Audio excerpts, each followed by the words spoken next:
able to sustain that. Okay. And I didn't see that, and I really blew my mind when I did see that. But as I looked at the cash there, the cash is there to be able to sustain it. It's not going to be taken out of our general fund. No. Okay. I'll let somebody else talk. I mean, we're basically just talking timing. I mean, you know, if we had an accrual type accounting, you'd have it there. And then, so, I mean, this is a little frustrating because we're talking about minutia here, and I really see our role as, you know, kind of a management team to give direction to the administration in terms of what you need to do. Like in the corporate world, I mean, that I came from, we would say, okay, a couple of things. I mean, it's pretty basic. You just don't spend what you don't have. And what I'm hearing, and I really appreciate Chris's, because that's true, whether in a municipal budget or any kind of budget, you don't use one-time expenses for reoccurring expenses. Right. That's what we've been doing. That's not right. So we need, this isn't directed at you, I'm about to make a motion here, so, because we've got to fix this. There are no sacred cows, and we basically don't have the funds anymore to be, you know, putting money in that we're spending. So I'm going to make a motion here that I think we can make. We're not making motions now. Okay, then I'm going to make a suggestion, and then we can talk about it. But I think the way to deal with this is come up with a directive, you know, either a certain percentage. Right now I'm looking at probably direct the administration to cut the expenditures by 20%, and then we can find the rest of it. Got to make some hard decisions. This is very frustrating for me because we're just dancing around this, and we have to do something. So whatever that percentage is, but I'm looking at these budgets, and we just can't do it because we have used one-time revenues for recurring expenses. So do the math, it just doesn't work. And that's where, even in my analysis for the revenue, as the gentleman has stated, where did I get my analysis from? Or where am I getting my numbers from? And that's why I did a trend analysis to be able to say that. Yeah. And as you said, because of realty and construction, the village had really boosted a lot of the revenue from that. And that's really exciting, but but it's really not your fault. I've been in this business because the trend analysis we found, I used to work for a company called Fannie Mae, and we learned trend analysis doesn't work because the economy is so, trend analysis is based on a certain history, and we really don't have it, so it's really not your fault.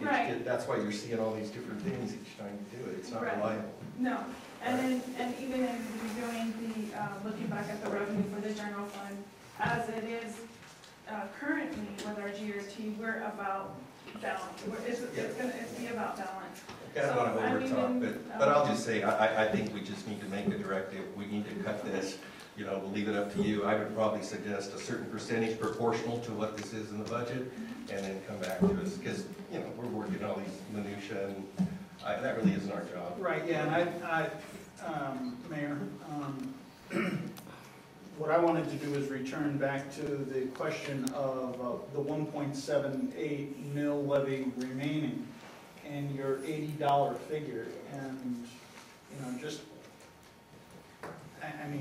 it's a mil is 1,000, so that should be $178, not $80.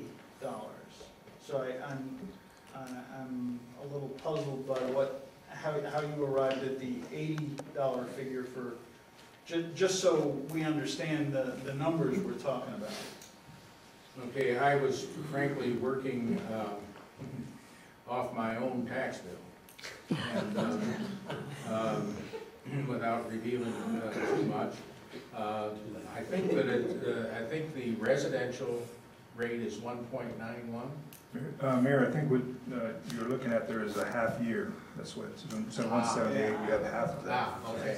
Yeah. So if a mil is 1/1000, so for every $100,000, it should have an impact of $178. Right. And I just want to say what I've said pretty much every time we've talked about this thus far, which is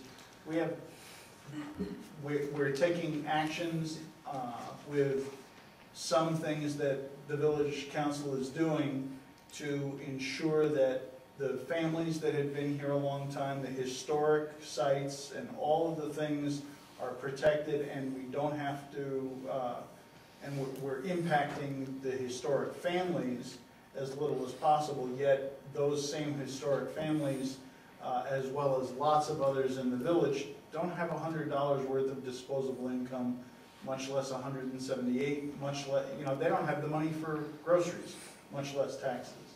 So that's part of the conundrum. But do they have the assessed value?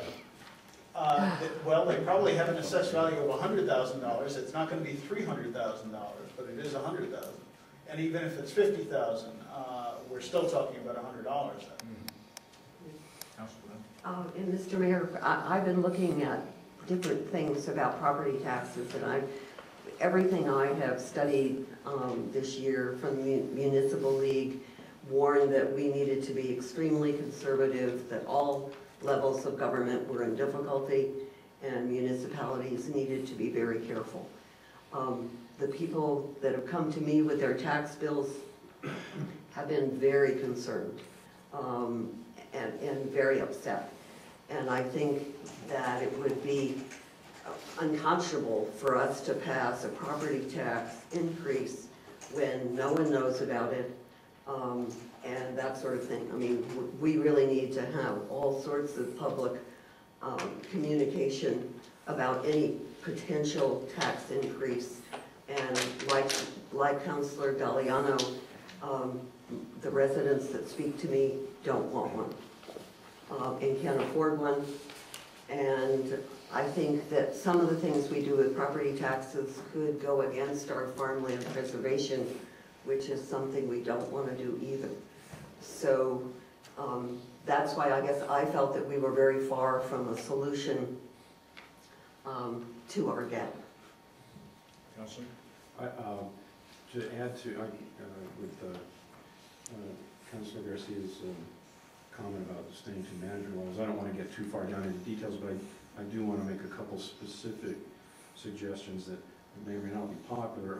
I definitely agree we have to do, the village needs to close that 20% gap as far as possible without imposing additional tax burden on the citizens.